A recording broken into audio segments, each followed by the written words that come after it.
用占星术揭开事物的神秘面纱。大家好，这里是星象探世界。如果说冥王星进入水瓶座是未来20年权力物种的进化论，那么土星已经开启的落线周期，就是针对每一个人、每一家企业最冷酷的生存淘汰赛。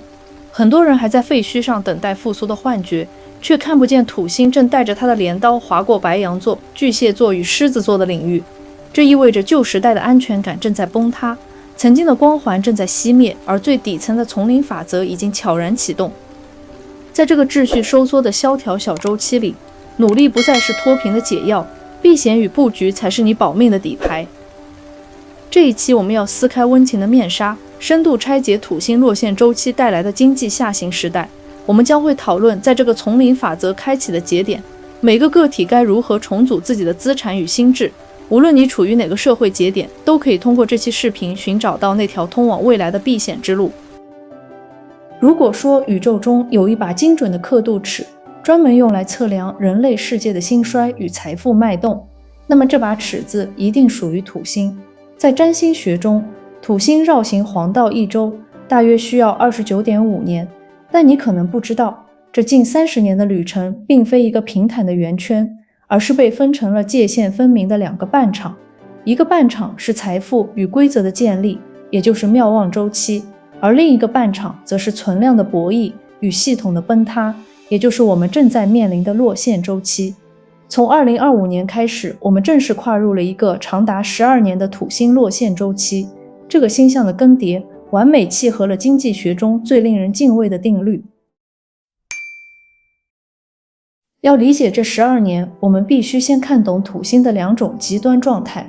当土星运行在天秤座、摩羯座和水瓶座时，它处于所谓的妙望状态。所以在土星天秤座到水瓶座的12.5年，社会结构稳固，秩序井然，生产力处于良性扩张，就像是一个正值壮年的巨人，每一步都走得脚踏实地。这是规则红利爆发的黄金时代。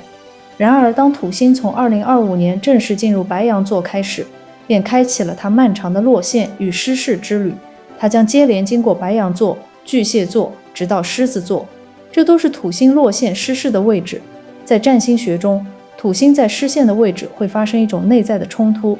能量场的错配和加速的贫瘠感。这说明旧的规则不再适用，社会系统开始进入空转和内耗模式。直到2037年土星进入处女座后，这种混乱才会逐渐平息。那么土星除了妙望和落线的周期，还有重要的处女座和双鱼座轴线，它们不属于任何一个周期，更像是一种承上启下的能量，充满了过渡和混沌感。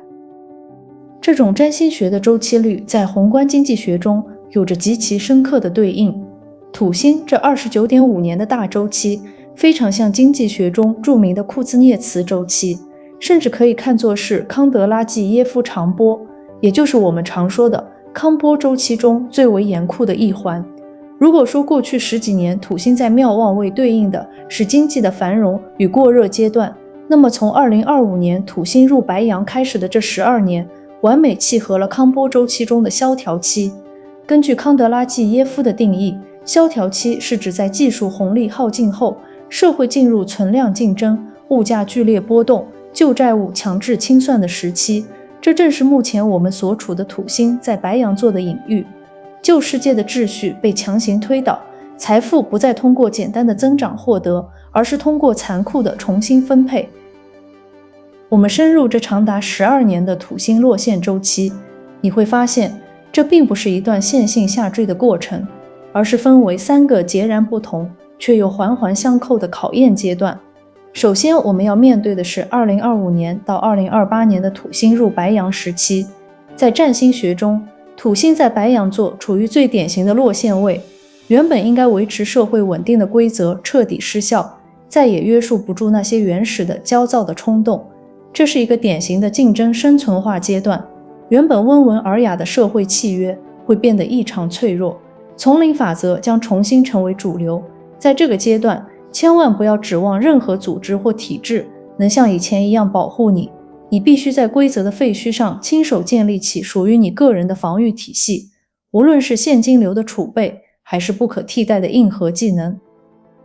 然后当周期推移到土星巨蟹座，巨蟹座在占星学中代表着我们的家园、安全感以及最核心的避风港。我们原本认为在这个世界上最安全的东西都将经历一次残酷的寒冬，比如曾经被视为财富基石的房产或者铁饭碗工作都可能在这个时期发生根本性的逻辑松动，比如资产价格的波动或者全民安全感的重建。当最稳固的东西不再稳固，我们要学会在没有屋檐的情况下重新思考什么才能带来真正安全感。这轮落线周期进入尾声，也就是土星进入狮子座的阶段，我们会见证权威的倒塌与个人英雄主义的彻底消亡。狮子座象征着舞台、名声和大开大合的领袖魅力，但落线失势的土星会在这里告诉我们，过去那种靠着个人名望、靠着大搞流量、靠着盲目扩张就能成功的模式已经彻底失效了。那种一人独大的英雄时代会被更加务实、更加去中心化的逻辑所取代。当我们谈论未来12年的不确定性时，最好的教科书其实就写在历史里。为了让大家更直观地理解什么是土星落线周期带来的社会分化，我们需要把时钟拨回到30年前，去看看上一轮土星进入白羊座到狮子座的那个区间，也就是1996年到2007年前后。在那段岁月里，中国经历了一场波澜壮阔但也极其残酷的阵痛——国企改革与下岗潮。那时候的社会情绪完美诠释了土星落线带来的规则崩塌与下沉压力。原本以为是铁饭碗的稳定大厂系统，一夜之间土崩瓦解，这种影响甚至跨越了几代人的命运。在那场巨大的分化中，我们清晰地看到了社会的分流，一部分是敏锐捕捉到市场化浪潮、敢于下海经商的人，他们顺应了海王星式的开拓梦想，在旧秩序的废墟上建立了自己的财富帝国，成为了时代的幸存者。还有一部分却是无数沉默的底色，曾经在工厂车间里拥有纯熟技能的技工，以及每天守着转接台的电话接线员，他们的技能在那个节点上突然遭遇了自动化的降维打击，或者被全新的生产关系彻底抛弃。对于这些单一技能持有者来说，如果没能在那个窗口期完成自我重塑或再就业，最终的结局往往是沦为社会的边缘群体，拿着微薄的补贴，在日复一日的零工和等待退休的消磨中，眼睁睁看着时代的高速列车远去。历史的对比告诉我们一个真相，在土星落线的周期里，平庸并不是避风港，反而可能是最大的风险。当时的下岗潮不是因为人们不努力，而是因为他们赖以生存的那个土星系统失效了。历史不会简单的重复，但背后的逻辑是一致的。如果说过去是工厂倒闭，蓝领和技术工人被替代，那么从2025年开始的这一轮土星落线周期，对标的是企业裁员以及 AI 对白领知识阶层的替代，其本质逻辑与当年的下岗潮如出一辙。如果抱着守成的心态，不去审视自己技能的护城河，那么可能成为未来12年里后知后觉的下沉者。我们看清了上一轮下岗潮的历史镜像，再回看从2025年开启的这一轮土星入白羊，你会发现这一次规则倒下的速度和烈度远超以往。在占星学中，土星代表的是结构、权威、规则，而当它进入象征原始、开创但也极具破坏性的白羊座时，它释放出的信号只有一个：旧世界的游戏规则失效了。最直观的表现就是我们曾经深信不疑的人生闭环正在集体破灭。在过去几十年的妙望期，学历是最好的敲门砖，一个名校光环加上一份大厂的 offer， 几乎就等于拿到了通往中产阶级的门票。但随着土星落线周期的到来，你会发现学历正在飞速贬值。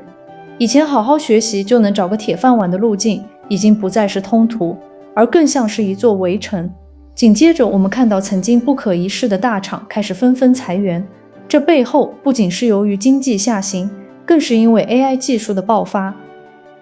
就像上一轮周期中被自动拨号机取代的接线员一样，如今大量的初级分析、重复性代码甚至基础的创意岗位正在被人工智能无情地收割。大企业为了降本增效，正在系统性地剥离那些无用岗位，而那些反应迟钝、过度依赖旧体制的中小企业，也因为无法适应这种高频的行业迭代而纷纷倒下。这种倒下并非局部，而是结构性的崩塌。那么在这种旧坑位不断消失的阵痛中，我们该如何生存？这种从头再来的难度指数确实在直线上升。当土星在白羊座拆掉旧楼梯的时候，它其实是在逼迫我们去寻找碎片化的，甚至还没被发现的新机会。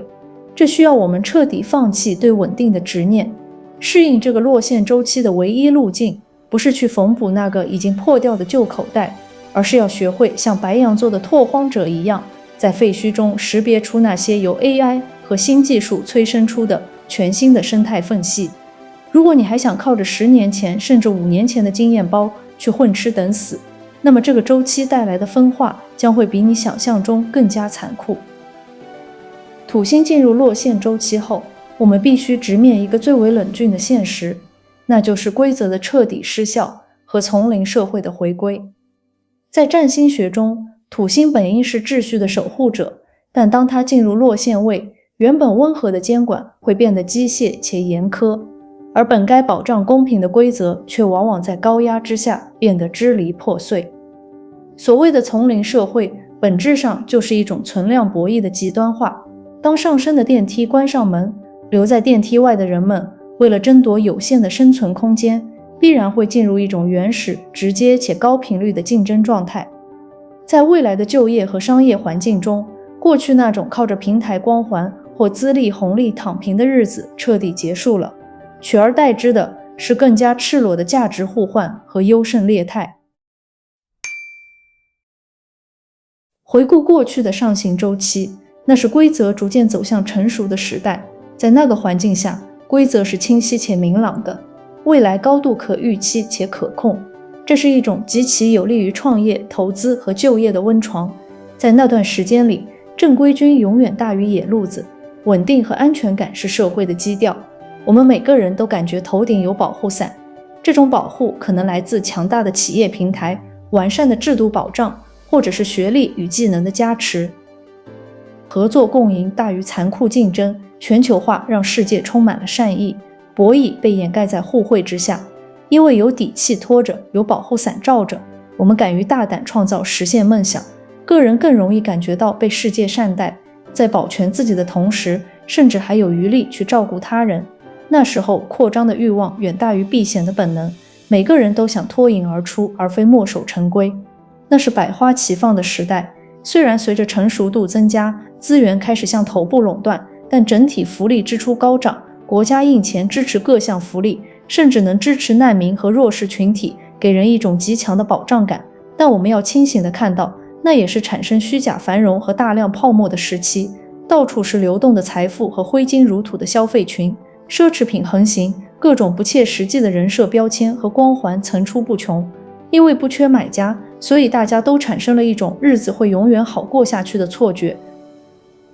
然而随着2025年土星进入落线周期，天平彻底失衡，规则开始被逐渐破坏。在这个周期里，野路子会全面逆袭正规军，原本中规中矩的读书就业路线越来越没戏，因为未来变得不可预期且不可控。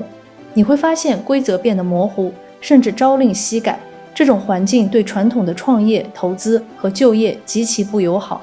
当铁饭碗碎了一地，安全感彻底丧失，社会就会进入一个存量博弈剧增的时代。在争夺资源的过程中，你无法再大开大合，保全自己变得比什么都重要。避险的本能将全面压倒扩张的冲动。这是一个不再看重谁能脱颖而出，而是看重谁能笑到最后的新时代。岗位替代率极高，持续内卷成为常态，哪怕是曾经的福利社会，也会面临捉襟见肘、开支不够的窘境。那种有保障的幻觉会彻底消失。当虚假的繁荣失去意义，曾经闪耀的人设、标签和无用的奢侈品就不再吸引人，光环会一个个破碎。在落线周期里，活下去的唯一标准变成了你的耐造性与护城河。从心理防御的角度来看，丛林社会最大的成本将是信任成本，这会导致获客变得极度困难。在这个信任崩塌、规则模糊的12年里，我们需要学会在没有底托的丛林里重新练就生存的本领。那么寒冬已经切切实实的来了，春天究竟还有多远？从占星学与经济周期的规律来看，有低谷必然会有高潮，这是宇宙守恒的规律。但对于每一个具体的普通人来说，这却是一段极其漫长且消耗的时光。这整整12年的土星落线期，足以覆盖一个人的黄金成长期。如果这12年刚好撞上了你的20-30岁，你会发现人生起步变得异常艰难。曾经社会承诺给年轻人的那些空位置似乎消失了，你会感到难以立足，甚至怀疑是不是自己不够努力，才找不到那个能承载梦想的支点。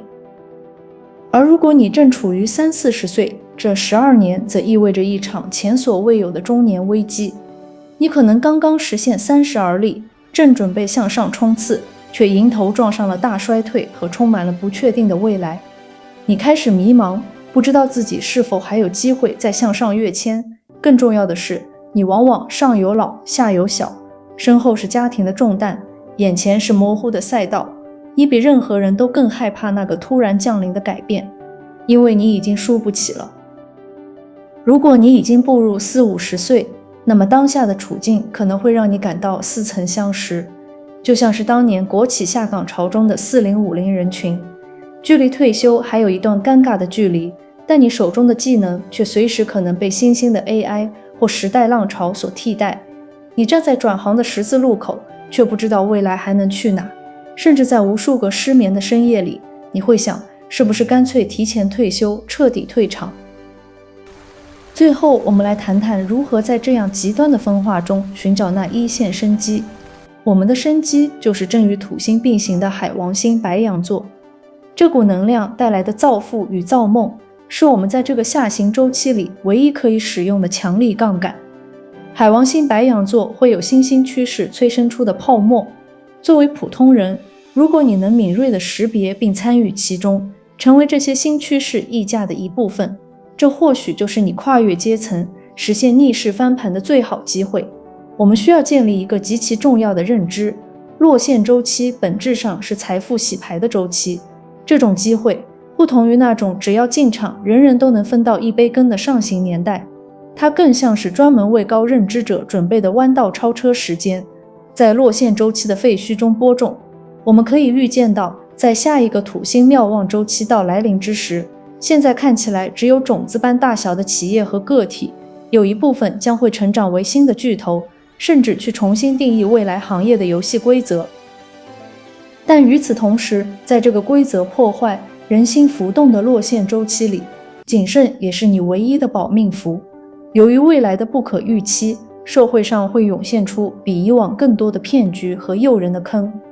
无论是看起来包装的极度前沿的项目，还是一份看似完美的股权合作或投资机会，你都需要避免被表面的虚假光景所蒙蔽。在这个周期里，巴菲特所推崇的防御性扩张极具参考价值，不求速胜，先求不败。特别是已经在之前的土星妙望周期，也就是经济上行期里赚到钱，甚至已经实现财富自由的朋友来说，你接下来的首要任务不再是激进的增值，而是守财。在落线周期里，人更容易因为认知不足而迅速破财。当社会的信任成本变得极高，你原本深耕的高质量的圈子将成为你抵御风险最好的壁垒。最后，我们要明白，真正能在土星落线的废墟中脱颖而出的人群，先天命盘就已经具备极佳的格局。这些人群天生拥有过人的胆识、深远的战略眼光以及极强的行动力，这种能力让他们具备了跨越周期的硬实力。由于这轮周期的跨度整整持续12年，具体的12星座影响在这庞大的时间轴面前会过于碎片化，因此本期节目我不会做具体的星座分析。如果你想深入了解自己先天的财富格局，以及在未来的运势走势中如何定制属于你的避险与增值方案，欢迎找我私聊咨询。好了，这就是本期土星落线周期的分析了。如果你觉得有帮助，欢迎订阅、点赞、转发，我们下期再见。